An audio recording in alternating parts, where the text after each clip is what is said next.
స్వాతంత్ర సమయంలో ఊరుకుంటూ చూసుకుంటూ ఉండేది కాదు.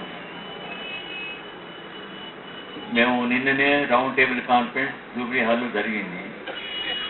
అందులో అన్ని పార్టీల వాళ్ళు వచ్చి మాట్లాడారు. తెలంగాణ సంబంధించిన అన్ని పార్టీలు కూడా మాట్లాడారు. వారు ఏకమై బాపూజీ ముందుకు వచ్చి అందరినీ ఏకమై చేస్తే మేము సహకరిస్తాము, కూనుకుంటామని హామీ ఇచ్చినారు ఓపెన్గా. వాళ్ళందరినీ 3-4 రోజుల్లోనే సమావేశం ఏర్పరిచి సమిష్టిగా ఒకే ఎజెండా తెలంగాణ, ఒకే జెండా తెలంగాణ, ఒకే ఎజెండా తెలంగాణ రాష్ట్ర సాధన. మిగతా తన ఎజెండా తన అంశాలు వాటిని పక్కకు పెట్టి సంఘాలు చూపాలి. ఇటీవల కొన్ని జరిగిన విషయాలలో విమర్శన చేసినారు ఆంధ్ర పైన. అందరు ఆంధ్రను విమర్శన చేయడం సరైనది కాదు. మీరు ఇక్కడ కొందరు ఆశించినారు బడుగు బలహీన వర్గాలకు రాజ్యాధికారం రావాలి, సామాజిక న్యాయం జరగాలని. మీరు ఆశించే దాంట్లో చెడిపేమీ లేదు. కానీ ఉత్సాహంలో పేరుకొని ఉన్న నాయకత్వం కూడా బలహీనపరచడం సరైనది కాదు. అంటే నా పేరు తీసుకొని ఏదో వ్యక్తిగత స్వార్థం కొరకు రంగంలో ఉన్నామనే భావం రావటం సరైనది కాదు.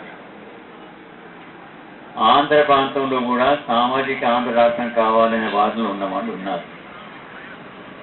నిన్ననే మీ సమావేశంలో దత్తాత్రేయ భండారి గారితో నేను చెప్పిన బీజేపీ వర్గం ఆంధ్రలో కూడా తెలంగాణకు అనుకూలంగా ఉంది. కత్తి పద్మారావు వర్గం కూడా ఉంది, ఊసా సాంబశివరావు గారికి ఉంది, ఇంకా కొన్ని నాయకులు కొందరు కలిసి వచ్చినారు, విజయంతో వచ్చి కలిసినారు. నాకు అనేక బలహీన వర్గాలకు చెందిన వాళ్ళు. మేమందరం ఢిల్లీ వరకు కూడా వెళ్ళి చెప్పినారు, ఆంధ్ర ప్రజలు సామాన్య ప్రజలు వ్యతిరేకంగా లేరు. రామమూర్తి గారు అన్నట్టు చిన్న రాష్ట్రాలు ఉంటే పేదవాళ్లకు సాధారణ మనుషులకు ఉపయోగకరంగా ఉంటాయని సిద్ధాంతం. అమెరికాలో 30 కోట్ల కూడా ప్రజలు ఉన్నారు లేదు సుమారు, కానీ 50 రాష్ట్రాలు ఉన్నాయి. ఇంకా కొత్త రాష్ట్రాలు అయితేనే ఉంటాయి. మన దగ్గర 100 కోట్ల కంటే ఎక్కువ జనాభా, అందులో కొన్ని రాష్ట్రాలు మాత్రం దానికి ఒక పద్ధతి లేదు, సిద్ధాంతం లేదు. అధికారం ఉన్న వానికి ఇష్టం. కావున ఇది సహించడానికి సంగతి. చిన్న రాష్ట్రాలతో ఇప్పుడు మనం పోటీ పెట్టుకుంటాం కాదు. తెలంగాణ రాష్ట్ర నిర్మాణంకు చరిత్ర వేరే ఉంది. ఆ చరిత్రలో ఇంతవరకే పెద్దలు చెప్పినారు, నేను చెప్పే అవసరం లేదు. ఎట్లా సాధిస్తాం? కావున నేను ప్రతిపాదన చేయబోతున్నాను సమిష్టి సమావేశంలో. మేము స్వాతంత్ర సమయంలో 1 నవంబర్ వరకు భారత ప్రభుత్వం ప్రత్యేక తెలంగాణ రాష్ట్ర నిర్మాణం స్పష్టీకరణ చేయబోయి నటుంటే ఉపాధి దీక్ష సత్యాగ్రహానికి స్వాతంత్ర సమరం చూపించగలరు. అందులో 2 షరతులు ఉన్నాయి. ఒకటి, హైదరాబాద్లో జరపాలన్నా ఢిల్లీలో జరపాల్సిందా, ఢిల్లీ ప్రభుత్వం కదలవలసింది. కానీ ఆంధ్రప్రదేశ్ ప్రభుత్వం కూడా కదిలే అవసరం ఉంది. కావున హైదరాబాద్లో ఒక 10 రోజులు ఢిల్లీ హంగర్ స్ట్రైక్, తర్వాత సత్యాగ్రహ, తర్వాత అప్పుడు కూడా స్పందించకపోతే 10 నవంబరు నా అభిప్రాయం సుమారు ఏదో ఒక డేట్ ఫిక్స్ చేసి ఆ డేట్లో ఆమరణ నిరాహార దీక్ష.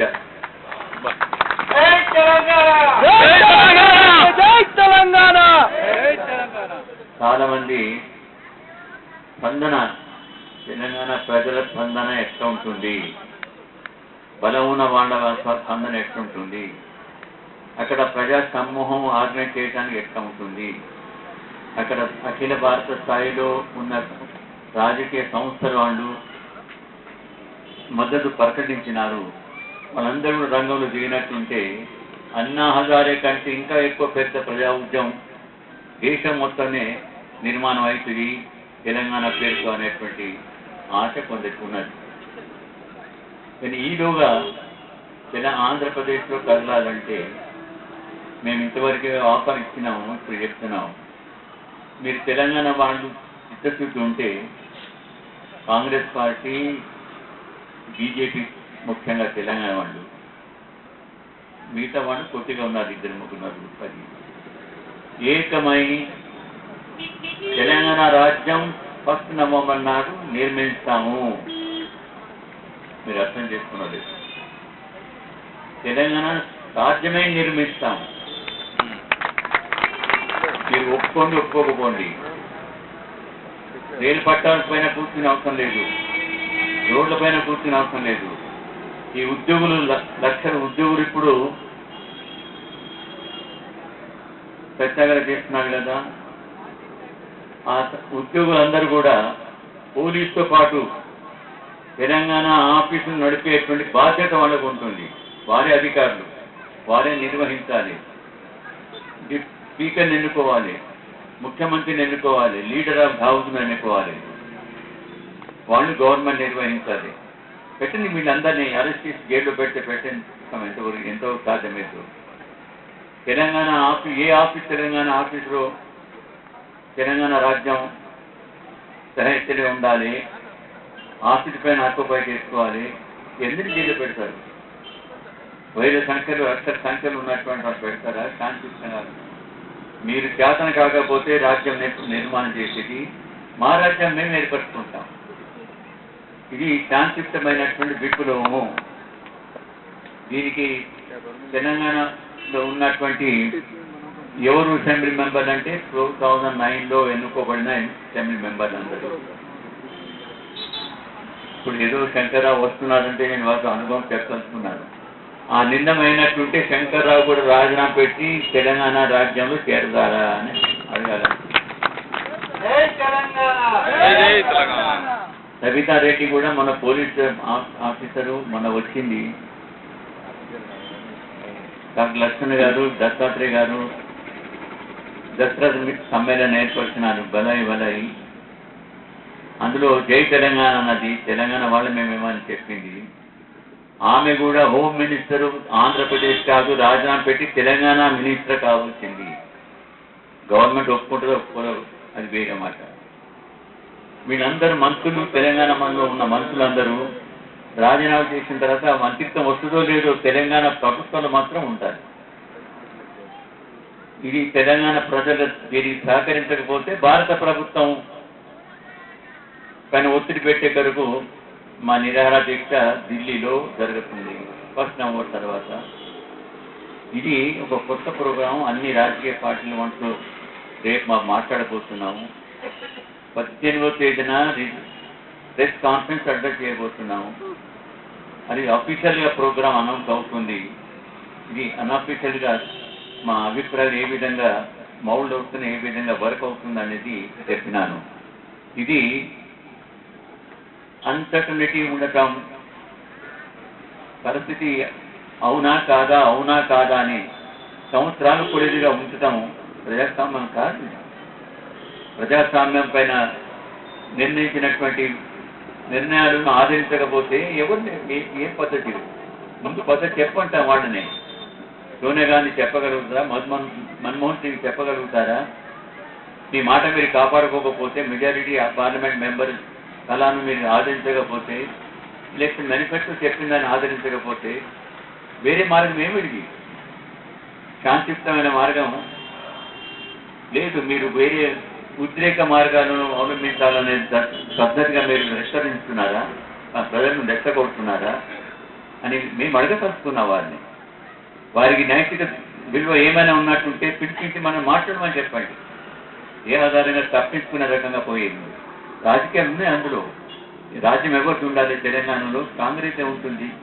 అయితే ఆంధ్ర ప్రాంతంలో తెలుగుదేశం ఉండాలన్నా, కాంగ్రెస్ ఉండాలన్నా, జగన్మోహన్ రెడ్డిది ఉండాలన్నా అనేటువంటి పరిస్థితులు ఉన్నందున తికమికలు అయినట్టుంటే దాన్ని ఎంతవరకు పెళ్లిలో పెడతారు?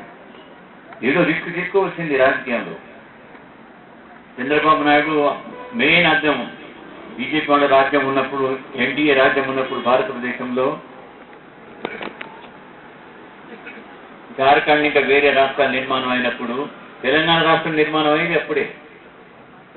ఎన్డీఏ మాట తీర్థం ఉండదు. బీజేపీ వాళ్ళ తీర్మానం ఆంధ్రప్రదేశ్లో జరిగేదే ఉంది. కానీ చంద్రబాబు అడ్డం వచ్చినాడు. చంద్రబాబు సాయం లేకపోతే ఎన్డీఏ గవర్నమెంట్ ఉండకపోయేది.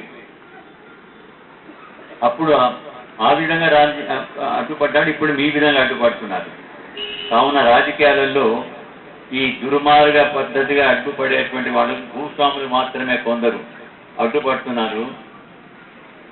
అయితే మా అభిప్రాయం ఏమిటంటే ద్వేషం, ప్రాంతీయ ద్వేషం పెరగరాదు.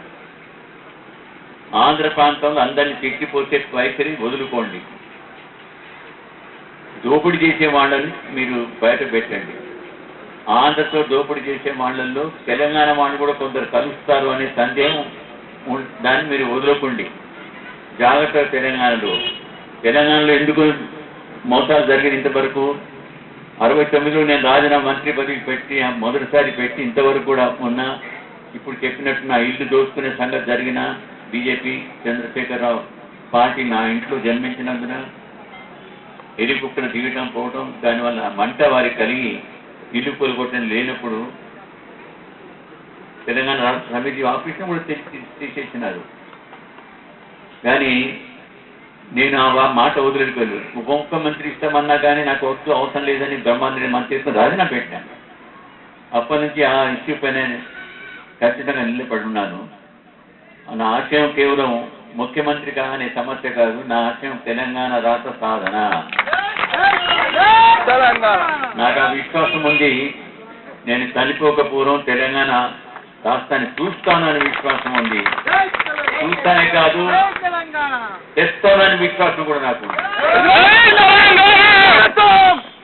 ఆ తెస్తాననే దాంట్లోనే మీ అందరి సహకారం, బలమైన సహకారం ఉండాలి.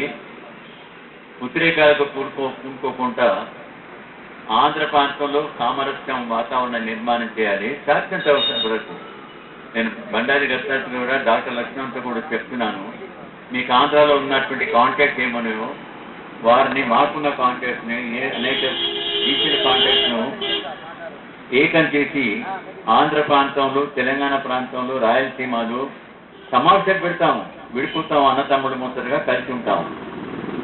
దేశాలతో సంబంధం లేదు. లేకపోతే ఆంధ్ర నాయకులకు వ్యతిరేకం చేసే వాళ్లకు హెచ్చరిక చెప్తున్నాను. మీ వైఖరి మీరు మానుకోకపోతే మీకు స్వాతంత్రం ఉంది. ప్రజాస్వామ్యంలో చెప్పేది ఆంధ్రప్రదేశ్ ఉండాలనేది. కానీ మీ పైన బాధ్యత కూడా ఉంది. ప్రజాస్వామ్యంలో మెజారిటీ ఒపీనియన్ ఆదరించేది. మెజారిటీ ఒపీనియన్ ఆదరించకపోతే ప్రజాస్వామ్యమే లేదు. కావున మీరు ఆదరించకుండా రెచ్చగొట్టే భాషను మాట్లాడినట్టుంటే గతి పడుతుంది. మళ్ళీ అవిశ్వాసం పెరిగిపోయి, ద్వేషాలు పెరిగిపోయి, ప్రాంతీయ ద్వేషాలు వలన నష్టాలు కలిగేటువంటి ఎంతో భయం ఉంటుంది. అందుకే ఆ మార్గం అవలంబించకుండానే ఆంధ్ర నాయకులతో వ్యతిరేకం చేసామంటే చెప్తున్నాను. మనం మనసు అయినంత వరకు కలుసుకొని పోయి సద్భావం మనం ఏర్పాటు చేస్తాము. నీటి భాషలో, తప్పు భాషలో, రెచ్చగొట్టే భాషలో మాట్లాడకూడదు.